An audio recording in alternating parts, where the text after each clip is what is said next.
What's up, everybody? It's your girl Bunny D93 coming back at you with the 1, 2, and the 3 for the Trinity. So today I have a how-to video for foundation. You've seen all the products and tools that I'm using so far. I have Wet My Beauty Blender. This is the Hourglass Vanish Foundation in Golden Almond. Now I know when I put this on, all the products that I have used so far does give me more of like a bronzy tan underneath the foundation. This is just to give a glow. Now the foundation is my shade, at least for me. This is what I prefer. On camera it does look a little bit lighter. That is because it is full coverage. So this is just how I apply. I do use a wet beauty blender here, and I'm just gonna let the video go, okay?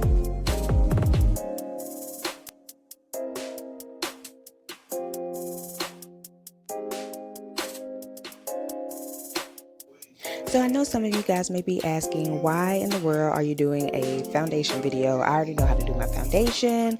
Well, you never know who is watching. So basically I've been getting a lot of DMs for those who really don't know how to start their makeup routine.